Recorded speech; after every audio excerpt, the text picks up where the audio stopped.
जय हिंद दोस्तों। आपका अपने YouTube channel service to saving guide में बहुत बहुत स्वागत है।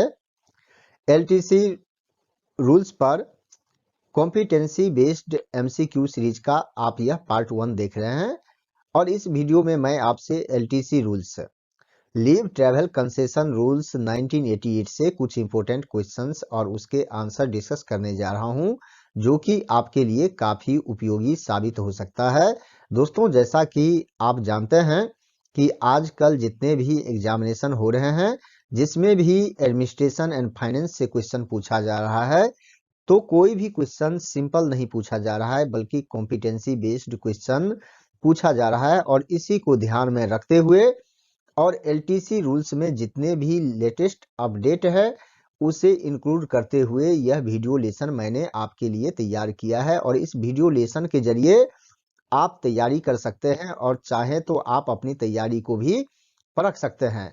तो आगे जितने भी क्वेश्चन आपको देखने को मिलेंगे, मैक्सिमम क्वेश्चन कॉम्पिटेंसी बेस्ड है, ट्रेंडिंग क्वेश्चन है, यानी कि जिस तरह के क्वेश्चन आजकल के एग्जामिनेशन में पूछे जा रहे हैं।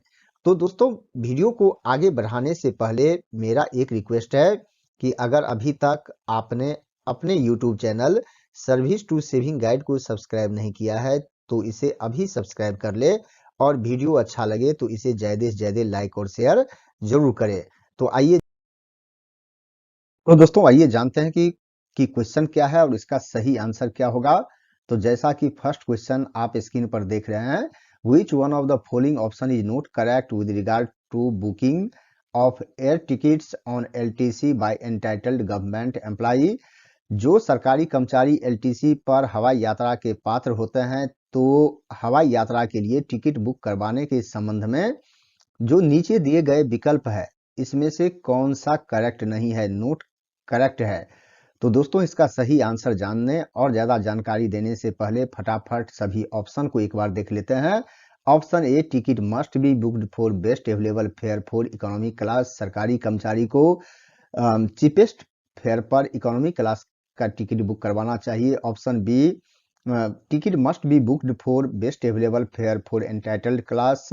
टिकट चीपेस्ट फेयर पर एंटाइटल्ड क्लास का बुक करवाना चाहिए। Option C, ticket should be booked for non stop flight in a given time slot. Ticket किसी भी टाइम स्लॉट में नॉन स्टॉप फ्लाइट का बुक करवाना चाहिए। Option D, employee should return print out of the concern web page having flight and fare details. सरकारी कर्मचारी को संबंधित वेब पेज जिसमें कि फ्लाइट एंड फेयर डिटेल्स होता है, तो उसका प्रिंट आउट रखना चाहिए। तो सबसे पहले क्वेश्चन के हिसाब से नोट करेक्ट ऑप्शन देख लेते हैं। तो नोट करेक्ट ऑप्शन जो है सो ए है। अब यह ऑप्शन नोट करेक्ट क्यों है, तो इसे भी मैं बता देता हूं कि जो कर्मचारी LTC पर हवाई यात्रा के हकदार हैं, तो हकदार होते हैं, तो उनके लिए इकोनॉमी क्लास का टिकट बुक करवाना जरूरी नहीं है। ऐसे सरकारी कर्मचारी एंटाइटल्ड क्लास में यात्रा कर सकते हैं। तो आपके जानकारी के लिए बता दूं कि लेवल 8 या फिर इससे बिलो के जो अधिकारी हैं, LTC पर हवाई यात्रा के हकदार नहीं है। लेकिन लेवल 8 या इससे बिलो के अधिकारी स्पेशल LTC स्कीम के तहत north east reason, Jammu Kashmir या फिर अंडमान निकोबार आइलैंड की यात्रा करते हैं, बाय एयर करना चाहते हैं, तो इसके लिए उनको इकोनॉमी क्लास का ही टिकट बुक करवाना होगा। उन पर ये इकोनॉमी क्लास लागू होता है। लेकिन जो अधिकारी LTC पर हवाई यात्रा के हकदार हैं, तो एंटाइटल्ड क्लास का टिकट बुक करवा सकते हैं। और लेटेस्ट LTC रूल के हिसाब से जो 3 घंटे का टाइम स्लॉट दिया गया है, तो उसी में प्रेफरेबली, कंपलसरी नहीं है, नॉन स्टॉप फ्लाइट का टिकट बुक करवा सकते हैं। और यह भी निर्देश दिया गया है कि जब भी टिकट बुक करे तो कंसर्न वेब पेज का जो प्रिंट आउट है, तो कर्मचारी को उसे रखना चाहिए। तो दोस्तों, आपको इसके संबंध में पूरी जानकारी मिल गई होगी। तो आइए देखते हैं कि सेकंड क्वेश्चन क्या है।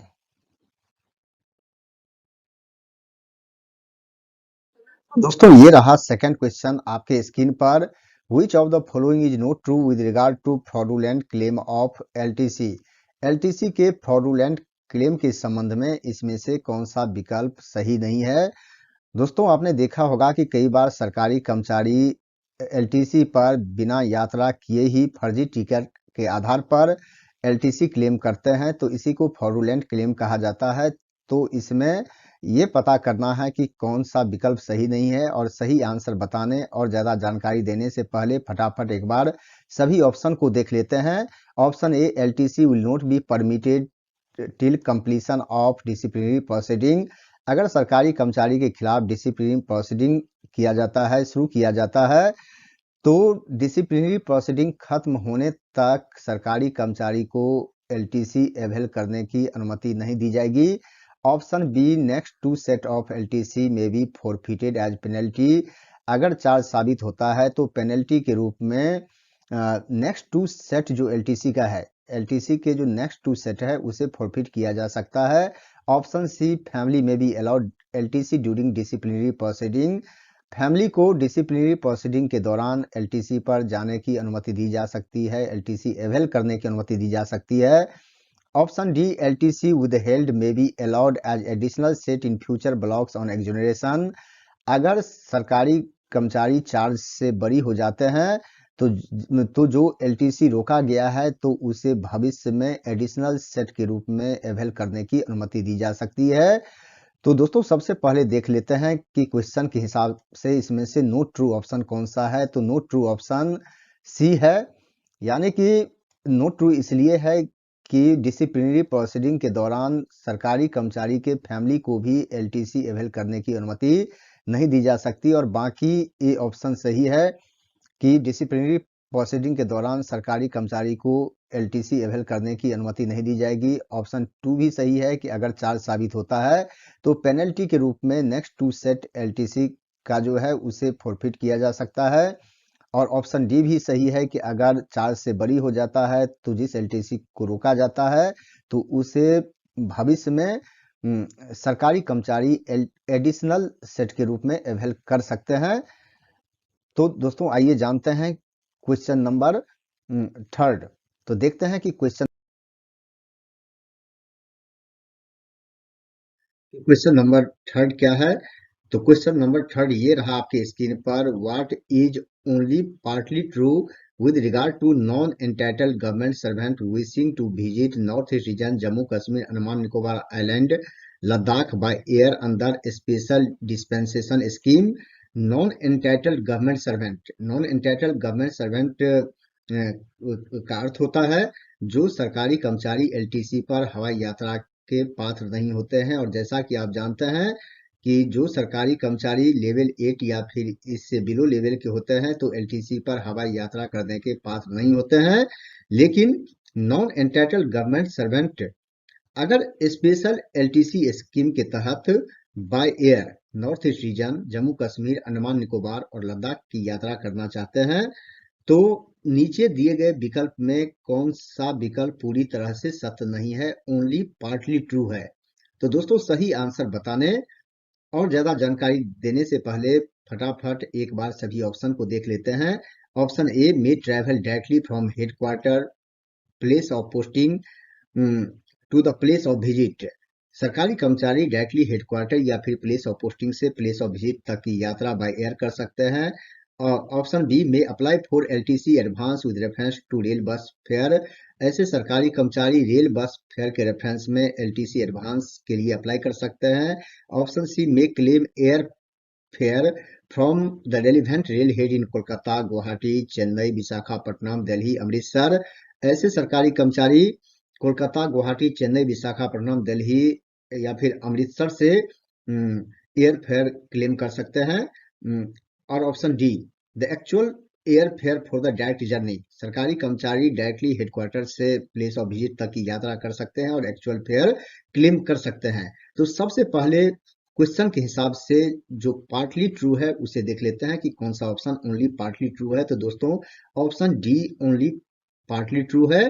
और यह क्यों है सबसे पहले इसके बारे में बता देता हूं, फिर बाकी एबीसी क्यों सही है तो इसके बारे में भी आपको जानकारी दूंगा कि नए नियम के हिसाब से सरकारी कर्मचारी डायरेक्टली हेडक्वार्टर या फिर प्लेस ऑफ पोस्टिंग से प्लेस ऑफ विजिट तक की यात्रा कर सकते हैं, लेकिन उनको एक्चुअल फेयर दिया जाएगा या फिर जो एंटाइटल्ड क्लास का फेयर होगा वो मिलेगा, या फिर दोनों में से जो कम होगा वो मिलेगा। इसीलिए ऑप्शन डी पार्टली ट्रू है। ऑप्शन ए बिल्कुल सही है कि सरकारी कर्मचारी जो नॉन एंटाइटल्ड गवर्नमेंट सर्वेंट भी है तो directly headquarter place of posting से प्लेस ऑफ विजिट तक की यात्रा कर सकते हैं, लेकिन उनको एक्चुअल फेयर या फिर जो एंटाइटल्ड क्लास का भाड़ा होगा दोनों में से जो भी कम होगा वही दिया जाएगा। ऑप्शन बी भी सही है कि रेल बस फेयर के रेफरेंस में एलटीसी एडवांस के लिए अप्लाई कर सकते हैं, और ऑप्शन सी भी सही है कि जो इन जगहों का नाम दिया गया है तो यहाँ से एयर फेयर क्लेम कर सकते हैं।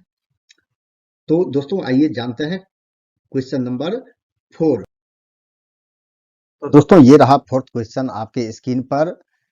Where advance has been drawn, delayed LTC claim may be admitted by the ministry department concerned। जहां LTC के लिए एडवांस लिया गया हो और सरकारी कर्मचारी अगर देर से LTC क्लेम करता है तो इस केस में संबंधित मिनिस्ट्री या फिर डिपार्टमेंट इसे एडमिट कर सकता है। तो नीचे आप 4 ऑप्शन देख रहे हैं, तो चारों में से कौन सा ऑप्शन सही है, तो सही आंसर बताने और ज्यादा जानकारी देने से पहले एक बार सभी ऑप्शन को देख लेते हैं। Option A with the concurrence of the financial adviser, ministry या फिर डिपार्टमेंट फाइनेंशियल एडवाइजर की सहमति से उसके कंकरेंस से डिलेड एलटीसी क्लेम को एडमिट कर सकता है। Option B up to 3 months from the completion of return journey, return journey complete होने के 3 महीने तक इसे एडमिट कर सकता है। Option see if the entire advance is refunded with in 45 days from the completion of return journey, return journey complete होने के 45 दिन के भीतर अगर सरकारी कर्मचारी पूरे एडवांस को रिफंड कर देता है। Option D all the above. तो देखते हैं कि कौन सा ऑप्शन सही है। तो दोस्तों आप देख सकते हैं कि इसके जो सारे ऑप्शन हैं ए बी सी तीनों के तीनों ऑप्शन सही हैं कि डिलेड एलटीसी क्लेम को मिनिस्ट्री डिपार्टमेंट एडमिट कर सकता है फाइनेंशियल एडवाइजर की सहमति से, रिटर्न जर्नी कंप्लीट होने के 3 महीने तक कर सकता है, और 45 दिन के भीतर सरकारी कर्मचारी ने अगर पूरे एडवांस को जमा कर दिया हो। तो आइए देखते हैं क्वेश्चन नंबर 5, जानते हैं कि क्वेश्चन नंबर 5 क्या है और उसका सही आंसर। तो दोस्तों ये रहा 5th क्वेश्चन आपके स्क्रीन पर। From the following family members of a government servant find out which one will not be eligible for LTC. नीचे सरकारी कर्मचारी के परिवार के सदस्य के बारे में जो बताया गया है, तो इसमें से कौन से सदस्य एलटीसी के लिए पात्र नहीं होंगे। तो सही आंसर जानने से पहले फटाफट सभी ऑप्शन को देख लेते हैं। Option A dependent mother, mother जो कि सरकारी कर्मचारी पर आश्रित है। Option B son age 26 years and dependent, पुत्र जिसकी आयु 26 ईयर्स है और सरकारी कर्मचारी पर आश्रित है। Option C wife who is also a government servant and claims LTC for self independently, wife जो कि खुद भी एक सरकारी कर्मचारी है और इंडिपेंडेंटली खुद के लिए एलटीसी क्लेम करती है। Option D widow dependent daughter aged 30, यानी कि विधवा पुत्री जो कि सरकारी कर्मचारी पर आश्रित है और आयु 30 वर्ष है। तो करेक्ट ऑप्शन देख लेते हैं। इसका करेक्ट ऑप्शन है सी, यानी कि वाइफ जो कि खुद भी एक सरकारी कर्मचारी है और खुद के लिए एलटीसी क्लेम करती है इंडिपेंडेंटली। तो वाइफ एलटीसी के लिए पात्र नहीं होंगे, बाकी dependent mother, son aged 26 years and dependent ये भी पात्र होंगे, और विडो डॉटर जिनकी आयु 30 ईयर्स है, 30 वर्ष है, ये भी एलटीसी के लिए पात्र होंगे। तो यहाँ मैं थोड़ा स्पष्टीकरण देना चाहूंगा कि एलटीसी रूल्स में सन डॉटर के लिए कोई भी आयु सीमा नहीं रखी गई है, एज लिमिट नहीं रखी गई है, और जो कंडीशन लागू होता है डिपेंडेंसी का या फिर रिजाइडिंग विथ का कंडीशन लागू होता है। तो इसके हिसाब से जो इसका सही ऑप्शन है ऑप्शन सी है। तो आइए जानते हैं क्वेश्चन नंबर 6 क्या है।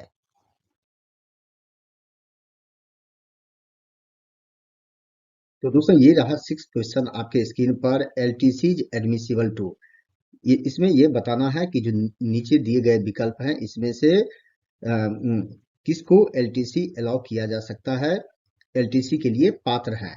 तो सही आंसर जानने से पहले एक बार सभी ऑप्शन को देख लेते हैं। Option A, government servant whose spouses are employed in national airlines. ऐसे सरकारी कर्मचारी जिनके स्पाउस नेशनल एयरलाइंस के कर्मचारी हो। Option B, government servant under suspension, जो सरकारी कर्मचारी निलंबित हो। Option C, government servant who is on leave and resigns his post. Option D, government servant who has completed 1 year's continuous service. तो सबसे पहले इसका आंसर देख लेते हैं, ऑप्शन देख लेते हैं। तो इसका करेक्ट ऑप्शन है डी, यानी कि जो ए बी सी है, ये इन तीनों को एलटीसी अलाउ नहीं किया जा सकता है, एलटीसी के लिए पात्र नहीं है। सबसे पहले ऑप्शन ए की बात करते हैं। तो अब नेशनल एयरलाइंस खत्म हो चुका है, चूंकि एयर इंडिया का प्राइवेटाइजेशन हो चुका है, इसलिए यह ऑप्शन सही नहीं है। ऑप्शन बी है अंडर सस्पेंशन, जो सरकारी कर्मचारी निलंबित होते हैं तो एलटीसी के लिए पात्र नहीं होते हैं, चूंकि सस्पेंशन के दौरान लीव ग्रांट नहीं किया जा सकता, इसलिए एलटीसी भी अलाउ नहीं किया जाता है। ऑप्शन सी जो है, अगर सरकारी कर्मचारी छुट्टी पर रहते ही पोस्ट से रिजाइन कर देता है, तो ऐसे सरकारी कर्मचारी भी एलटीसी के लिए पात्र नहीं होते। लेकिन ऑप्शन डी सही है कि कोई भी सरकारी कर्मचारी एलटीसी के लिए पात्र तभी होते हैं जब कि उन्होंने 1 वर्ष का सर्विस पूरा कर लिया हो। तो इसीलिए यह ऑप्शन बिल्कुल ही सही है। तो आइए देखते हैं क्वेश्चन नंबर 7 क्या है और उसका सही आंसर क्या। तो ये रहा 7th क्वेश्चन आपके स्क्रीन पर। Which of the following is true if an entitled government servant wish to apply for advance for booking of air ticket on LTC? कोई entitled government servant अगर LTC पर हवाई यात्रा के लिए टिकट बुक करने के लिए एडवांस लेना चाहता है, तो नीचे दिए गए विकल्प में से कौन सा विकल्प सही है, कौन सा ऑप्शन ट्रू है। तो ट्रू ऑप्शन बताना है। तो इसका सही आंसर बताने से पहले एक बार सभी ऑप्शन को देख लेते हैं। Option A, may apply for advance at least 30 days prior to the intended date of journey. सरकारी कर्मचारी जिस तिथि को एलटीसी पर हवाई यात्रा करना चाहता है, तो उस तिथि से कम 30 दिन पहले एडवांस के लिए अप्लाई कर सकता है। ऑप्शन बी, में apply for advance with the print out of the concern web page. सरकारी कर्मचारी जो संबंधित वेब पेज है, तो उसका प्रिंट आउट लेकर एडवांस के लिए अप्लाई कर सकता है। Option C, may apply for advance with the flight and fare details under 3 hour time slot. सरकारी कर्मचारी 3 आवर्स का जो टाइम स्लॉट दिया गया है, नए एलटीसी रूल्स के हिसाब से 3 आवर्स का टाइम स्लॉट दिया गया है, तो उसमें जो फ्लाइट एंड फेयर डिटेल्स होगा, तो उसे लेकर एडवांस के लिए अप्लाई कर सकता है। और option D, all of the above. तो आइए जानते हैं कि इसका करेक्ट ऑप्शन क्या है। इसका करेक्ट ऑप्शन है डी, यानी कि जो सारे ऑप्शन है एबीसी सही है कि सरकारी कर्मचारी 30 दिन कम से कम 30 दिन पहले एडवांस के लिए अप्लाई कर सकता है, और इसके लिए जो कंसर्न वेब पेज है उसका प्रिंट आउट एडवांस एप्लीकेशन के साथ देना होगा। और ऑप्शन सी भी सही है कि 3 आवर्स स्लॉट का जो प्रिंट आउट होना चाहिए, वो 3 आवर्स टाइम स्लॉट का होना चाहिए, जिसमें कि फ्लाइट एंड फेयर डिटेल्स होना चाहिए। तो एलटीसी एप्लीकेशन के साथ इसे भी लगाना होगा। तो दोस्तों आइए देखते हैं क्वेश्चन नंबर में। तो क्वेश्चन नंबर 8, क्वेश्चन नंबर 8 है, state the rule which prescribes time limits for submission of LTC claims. जो नीचे जो आप देख रहे हैं कि 4 ऑप्शन है, इसमें से किस रूल में टाइम लिमिट की बात की गई है, यानी कि एलटीसी क्लेम कितने दिनों के अंदर सबमिट करना चाहिए, तो इसकी चर्चा किस रूल में की गई है। Option A rule 13, option B rule 14, option C rule 15, option D rule 16। तो आइए जानते हैं इसका करेक्ट आंसर। इसका करेक्ट आंसर होगा रूल 15 में टाइम लिमिट की चर्चा की गई है कि सरकारी कर्मचारी ने एडवांस लिया हो या फिर बिना एडवांस के एलटीसी पर यात्रा किए हो, तो कितने दिनों के अंदर जो एलटीसी क्लेम है वो सबमिट कर सकते हैं। देखते हैं। तो ये रहा क्वेश्चन नंबर 9 स्क्रीन पर। From the given option which of the following is not a criterion to determine the home town when a change of home town declaration is requested. जब कोई सरकारी कर्मचारी होम टाउन चेंज के लिए request करता है, तो होम टाउन चेंज के लिए इसमें से कौन सा क्राइटेरिया नहीं होता। तो सही आंसर जानने से पहले एक बार सभी ऑप्शन को देख लेते हैं। Option A, whether the place declared is the one which requires his physical presence at intervals for discharging various obligation. क्या सरकारी कर्मचारी को अलग अलग तरह की जिम्मेदारियां निभाने के लिए समय समय पर वहां पर फिजिकली प्रेजेंट रहना जरूरी है। Option B, whether he owns residential property in that place. क्या सरकारी कर्मचारी का वहां पर कोई भी रेजिडेंशियल प्रॉपर्टी है। Option C, whether his relatives reside there permanently. क्या सरकारी कर्मचारी का कोई भी रिलेटिव वहां परमानेंटली रहता है। Option D, whether he was posted there before. क्या सरकारी कर्मचारी पहले वहां पर पोस्टेड थे। तो दोस्तों सबसे पहले देख लेते हैं इसका करेक्ट ऑप्शन। तो इसका जो क्राइटेरिया नहीं होता, ये क्राइटेरिया है ऑप्शन डी। बाकी जो एबीसी है ये तीनों क्राइटेरिया है होम टाउन डिसाइड करने के लिए, लेकिन कोई सरकारी कर्मचारी पहले वहां पर पोस्टेड थे या नहीं थे, तो यह क्राइटेरिया नहीं होता। Question number 10, government servant posted at northeast region with their family at the old duty station and have not availed transfer TA for family। सरकारी कर्मचारी जिनकी पोस्टिंग नॉर्थ ईस्ट रीजन में होती है लेकिन उनका फैमिली ओल्ड ड्यूटी स्टेशन पर ही रहता है और सरकारी कर्मचारी ने फैमिली के लिए कोई भी ट्रांसफर टीए क्लेम नहीं किया है, तो जो नीचे दिए गए विकल्प है इसमें से कौन सा सही है। तो सही विकल्प का पता करना है। तो सही आंसर बताने से पहले एक बार सभी ऑप्शन को देख लेते हैं। Option A, avail one home town and one all India LTC in a block of 4 years. सरकारी कर्मचारी 4 ईयर्स के ब्लॉक में एक होम टाउन एलटीसी और एक ऑल इंडिया एलटीसी एवल कर सकता है। Option B, avail LTC for self and family every year. सरकारी कर्मचारी खुद के लिए और परिवार के सदस्य के लिए हर एक साल एलटीसी एवेल कर सकता है। Option C, avail LTC on 2 additional occasions in emergency. सरकारी कर्मचारी इमरजेंसी में 2 एडिशनल एलटीसी एवेल कर सकता है। Option D, all of the above. तो आइए जानते हैं इसका सही आंसर। तो सही आंसर डी है। सारे ऑप्शन सही हैं कि जिन सरकारी कर्मचारी की पोस्टिंग नॉर्थ ईस्ट रीजन में होती है और फैमिली ओल्ड ड्यूटी स्टेशन पर रहता है, तो उनके पास ये तीनों विकल्प होता है कि चाहे तो 4 ईयर्स के ब्लॉक में एक होम टाउन एक ऑल इंडिया एलटीसी ले सकते हैं, चाहे तो खुद के लिए हेडक्वार्टर से होम टाउन तक के लिए और फैमिली के लिए होम टाउन से हेडक्वार्टर तक के लिए एलटीसी हर एक साल ले सकते हैं। और ऑप्शन सी भी सही है कि इसे कहा जाता है एडिशनल, जो इमरजेंसी अकेजन की बात है तो इसे इमरजेंसी पैसे कंसेशन कहा जाता है। तो पूरे सर्विस करियर में कोई भी सरकारी कर्मचारी 2 इमरजेंसी कंसेशन ले सकता है। तो इसीलिए चारों के चारों ऑप्शन सही है। Question number 11, LTC only in respect of return journey is admissible to which of the following members of the family of the government servant। सरकारी कर्मचारी परिवार के किस सदस्य के लिए सिर्फ रिटर्न जर्नी का एलटीसी क्लेम कर सकता है। तो सही आंसर जानने से पहले एक बार सभी ऑप्शन को देख लेते हैं। Option first, a newly married wife who has been living in hometown and coming from there to headquarters। Newly married wife जो कि होम टाउन में रह रहा हो और वहां से हेडक्वार्टर आती हो। Option second, an adopted child which was staying in the home town. Adopted child जो कि होम टाउन में रह रहा हो। Option third, dependent son daughter getting employment and living the station. Dependent son या डॉटर जिनको नौकरी मिल गई हो और इसके कारण स्टेशन छोड़कर जा चुका हो। Option four, a child who has not completed 5 years at the time of return journey. यानी कि चाइल्ड जो कि रिटर्न जर्नी के टाइम में 5 वर्ष का एज पूरा नहीं किया हो। तो अब देखते हैं कि जो यहाँ पेयर है इसमें से कौन सा पेयर सही है। तो सबसे पहले इसका करेक्ट ऑप्शन जान लेते हैं। करेक्ट ऑप्शन है बी, यानी कि सरकारी कर्मचारी फर्स्ट और सेकंड न्यूली मैरिड वाइफ और एडॉप्टेड चाइल्ड के लिए सिर्फ रिटर्न जर्नी का एलटीसी क्लेम कर सकता है और बाकी के लिए नहीं कर सकता है। थर्ड इसलिए गलत है कि डिपेंडेंट सन या डॉटर जब उनको नौकरी मिल जाती है तो वह डिपेंडेंट नहीं रहता और इसीलिए एलटीसी एडमिसिबल नहीं होता।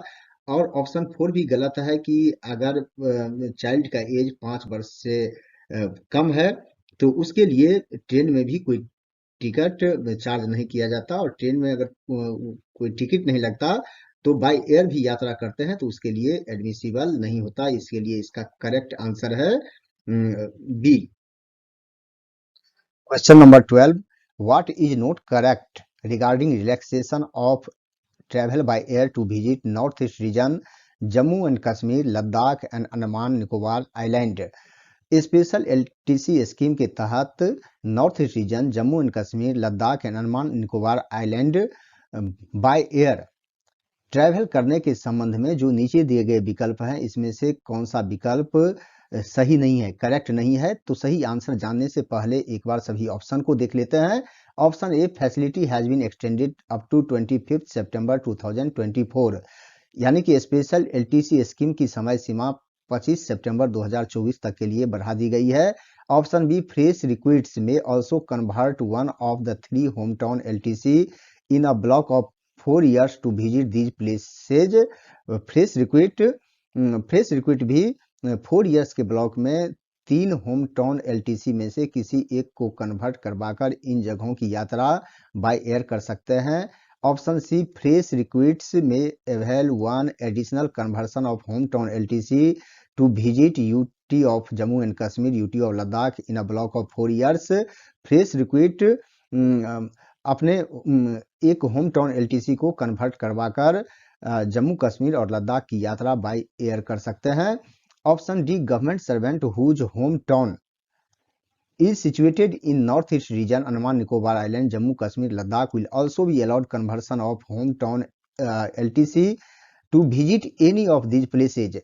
सरकारी कर्मचारी जिनका home town north east region, Andaman Nicobar island, Jammu Kashmir या फिर लद्दाख में होती है, तो ऐसे भी सरकारी कर्मचारी अपने होम टाउन एलटीसी को कन्वर्ट करवाकर इसमें से किसी भी जगह की यात्रा बाय एयर कर सकते हैं। तो देखना है कि इसमें से कौन सा ऑप्शन करेक्ट नहीं है। तो ऑप्शन डी करेक्ट नहीं है। ऑप्शन ए करेक्ट है कि इसकी जो समय सीमा है 25 सितंबर 2024 तक के लिए बढ़ा दी गई है। फ्रेश रिक्रूट तीन होम टाउन एलटीसी में से किसी एक को कन्वर्ट करवाकर इन जगहों की यात्रा बाय एयर कर सकते हैं। ऑप्शन सी भी सही है कि एक एडिशनल कन्वर्सन करवा सकते हैं, यानी कि किसी एक होम टाउन एलटीसी को कन्वर्ट करवाकर जम्मू कश्मीर और लद्दाख की यात्रा कर सकते हैं in a block of 4 years। Option D partly सही है कि government servant north east region, Andaman Nicobar, Jammu Kashmir, Ladakh की यात्रा एक होम टाउन एलटीसी को कन्वर्ट करवाकर कर सकते हैं, बाय एयर यात्रा कर सकते हैं। लेकिन यह ऑप्शन गलत इसलिए है कि बाकी 3 का कर सकते हैं। अगर किसी सरकारी कर्मचारी का home town north east reason में होता है तो अंडमान निकोबार, जम्मू कश्मीर और लद्दाख की यात्रा कर सकते हैं एक होम टाउन एलटीसी को कन्वर्ट करवा के, लेकिन नॉर्थ ईस्ट की यात्रा नहीं कर सकते। इसीलिए यह ऑप्शन गलत है, क्योंकि यहाँ है कि visit any of these places, यानी कि जिस रीजन में होम टाउन होता है उसको छोड़कर बाकी 3 जगह की यात्रा कर सकते हैं एक होम टाउन एलटीसी को कन्वर्ट करवाकर। Question number 13, for the following members of the family condition of residing with is webbed for, यानी कि परिवार के किस सदस्य के संबंध में रिजाइडिंग विथ का कंडीशन नहीं लगता, यानी कि इसे वेव किया जाता है। यानी जैसा कि आप जानते हैं कि मैक्सिमम फैमिली मेंबर्स के लिए सरकारी कर्मचारी एलटीसी तभी क्लेम कर सकते हैं जबकि वह सदस्य सरकारी कर्मचारी पर आश्रित हो और साथ में रहता भी हो। तो यहाँ जो 2 ऑप्शन है, पहला एक है फादर मदर और दूसरा है स्पाउस एंड चिल्ड्रेन। सी है आइदर ए और बी और डी है बोथ ए एंड बी। तो सबसे पहले इसका करेक्ट ऑप्शन देख लेते हैं। करेक्ट ऑप्शन है both A and B. Father mother spouse and children का साथ रहना जरूरी नहीं है, यानी कि सरकारी कर्मचारी पर, जैसे फादर मदर और चिल्ड्रेन का सरकारी कर्मचारी पर डिपेंडेंट रहना जरूरी है लेकिन साथ रहना जरूरी नहीं है। और स्पाउस के केस में ये दोनों ही कंडीशन वेव किया जाता है, उनका डिपेंडेंट रहना भी सरकारी कर्मचारी पर जरूरी नहीं है। अगर डिपेंडेंट नहीं है तो भी स्पाउस के लिए एलटीसी सरकारी कर्मचारी क्लेम कर सकते हैं। तो दोस्तों अब ये बिल्कुल क्लियर हो गया होगा। देखते हैं क्वेश्चन नंबर 14 क्या है। Question number, which of the following is not correct with regard to booking of air tickets for LTC, यानी कि एलटीसी पर हवाई यात्रा करने के लिए टिकट बुक करवाने के संबंध में इसमें से कौन सा जो विकल्प है वो करेक्ट नहीं है, नोट करेक्ट पता लगाना है। तो सबसे पहले चारों ऑप्शन को देखते हैं। एयर टिकट्स में be book 21 days prior to the date of journey, यानी कि सरकारी कर्मचारी जिस डेट को यात्रा करना चाहता है तो उस डेट से 21 दिन पहले एयर टिकट बुक करवा सकता है। ऑप्शन बी है एडवांस में be taken 30 days prior to the date of journey, सरकारी कर्मचारी यात्रा के तिथि से 30 दिन पहले एडवांस ले सकता है। ऑप्शन सी है मोर देन वन टिकट में be held for the journey, सरकारी कर्मचारी चाहें तो सुविधा के लिए एक ही यात्रा के लिए एक से ज्यादा टिकट रख सकता है, यानी कि बुक करवा सकता है। ऑप्शन डी टिकट में B purchase directly from the website of the airlines, सरकारी कर्मचारी चाहें तो एयरलाइंस से डायरेक्ट टिकट बुक करवा सकता है, एयरलाइंस के जो वेबसाइट होते हैं तो उससे डायरेक्ट टिकट बुक कर सकता है। तो आइए जानते हैं कि इसका करेक्ट ऑप्शन क्या है। सबसे पहले ये देख लेते हैं इसका करेक्ट जो ऑप्शन है, यानी कि क्वेश्चन के हिसाब से जो नोट करेक्ट है ये अब के हिसाब से जो एयरलाइंस होते हैं यानी कि उसकी वेबसाइट से बुक नहीं करवा सकते, बल्कि जो 3 ऑथोराइज्ड ट्रैवल एजेंट्स हैं उन्हीं से टिकट बुक करवाना होगा। और बाकी ऑप्शन ए और ऑप्शन बी भी सही है कि 21 दिन पहले टिकट बुक करवा सकते हैं। ऑप्शन बी है कि कम से कम 30 दिन पहले एडवांस ले सकते हैं। और मोर देन वन टिकट में भी हेल्ड फॉर जर्नी, तो दोस्तों यहाँ पर थोड़ा मिस्टेक हो गया है कि एलटीसी पर जब यात्रा करते हैं तो एक से ज्यादा टिकट नहीं बुक करवा सकते, बल्कि लेकिन टूर और ट्रांसफर पर अगर यात्रा करते हैं तो एक से ज्यादा भी टिकट बुक करवा कर रख सकते हैं सुविधा के लिए, लेकिन एलटीसी पर यह लागू नहीं है, इसलिए यह ऑप्शन भी करेक्ट नहीं है। आइए जानते हैं क्वेश्चन नंबर 15।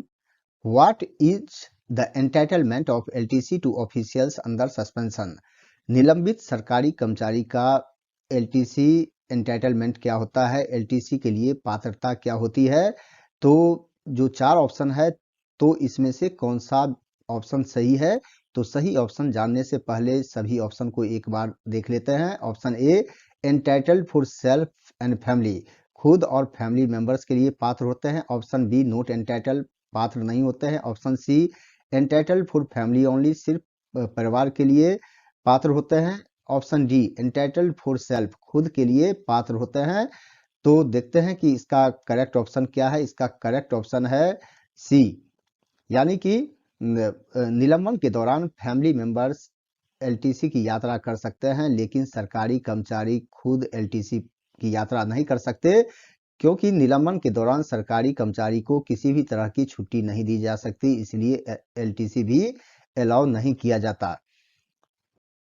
देखते हैं question number 16। Question number 16. How will the LTC entitlement be regulated in case of government servant who resigns within 8 years of appointment and joins another post in government after technical resignation? तो यहाँ बताना है कि अगर कोई सरकारी कर्मचारी 8 वर्ष के अंदर टेक्निकल रेजिग्नेशन यानी कि सर्विस ज्वाइन करने के 8 वर्ष के अंदर टेक्निकल रेजिग्नेशन देके और सरकार के ही किसी दूसरे पोस्ट पर ज्वाइन कर लेता है, तो ऐसे सरकारी कर्मचारी का एलटीसी एंटाइटलमेंट कैसे होता है, इसे कैसे रेगुलेट किया जाता है।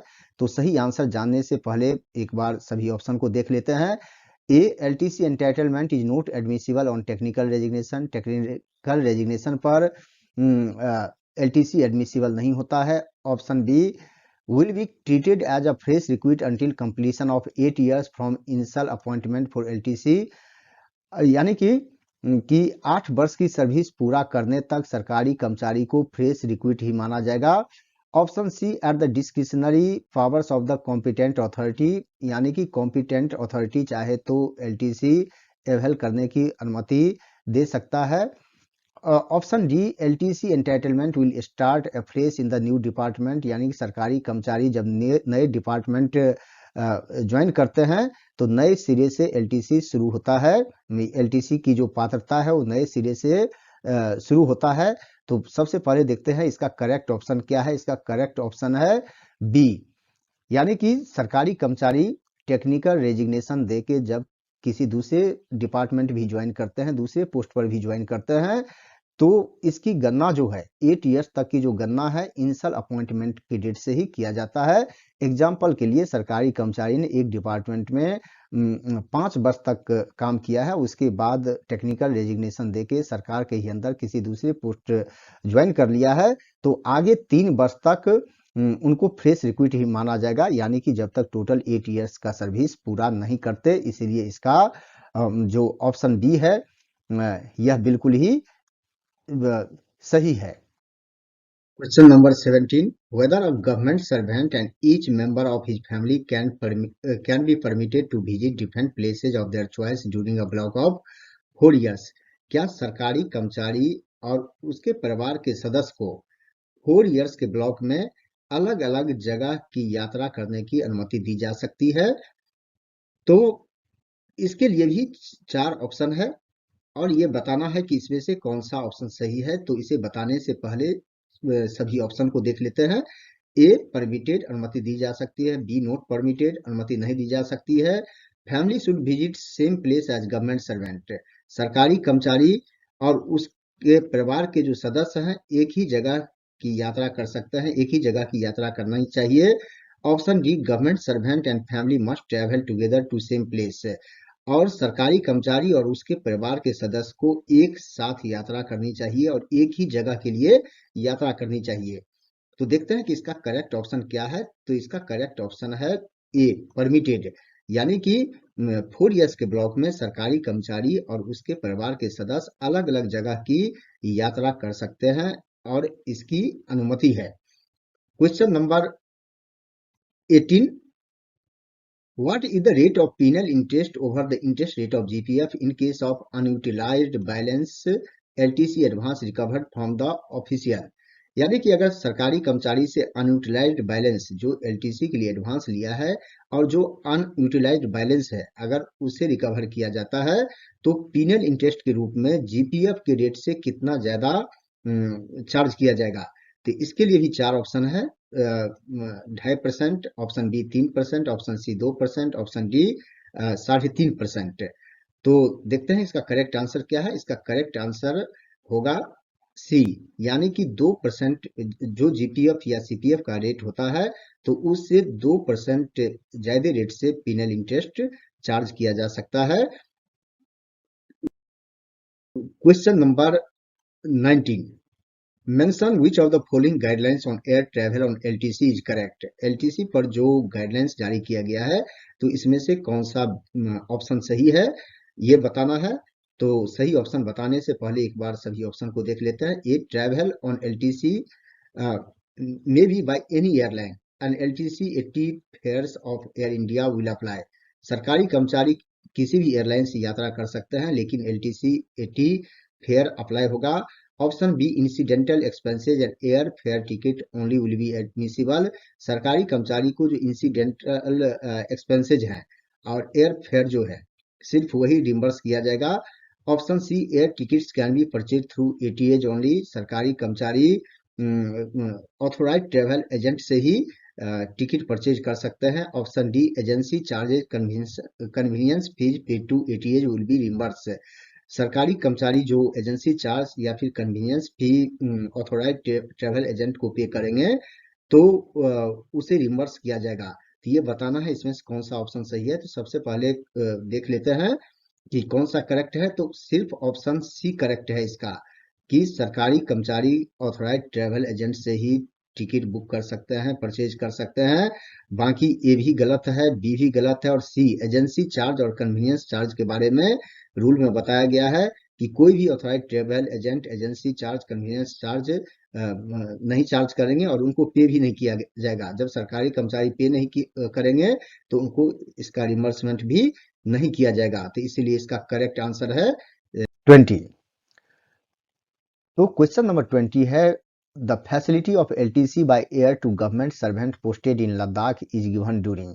यानी जो सरकारी कर्मचारी लद्दाख में पोस्टेड होते हैं तो उनको LTC पर एयर ट्रैवल की अनुमति यानी कि लद्दाख से चंडीगढ़ या इन जगहों तक आने की अनुमति किस मंथ में दिया जा सकता है, किस मंथ के बीच में दिया जा सकता है। 15 जनवरी टू 15 मार्च, ऑप्शन बी 15 सितंबर टू 15 फरवरी, ऑप्शन सी 15 दिसंबर टू 15 जून और ऑप्शन डी 15 नवंबर टू 15 मार्च। तो आइए जानते हैं इसका करेक्ट ऑप्शन क्या होगा। तो इसका करेक्ट ऑप्शन है 15 नवंबर टू 15 मार्च। 15 नवंबर से लेके 15 मार्च तक लद्दाख से लेकर चंडीगढ़ की यात्रा जो है सो बाय एयर कर सकते हैं, भले ही एलटीसी पर यात्रा करता हो। तो दोस्तों मुझे पूरा विश्वास है कि अब आपको जानकारी पूरी मिल गई होगी और आपको यह वीडियो अच्छा भी लगा होगा। अगर यह वीडियो आपको अच्छा लगा तो आप इस वीडियो को ज़्यादा से ज़्यादा लाइक और शेयर जरूर करें और साथ ही साथ कमेंट सेक्शन में भी लिखकर जरूर बताएं कि यह वीडियो आपको कैसा लगा। इस वीडियो को अंत तक देखने के लिए आपको बहुत बहुत धन्यवाद।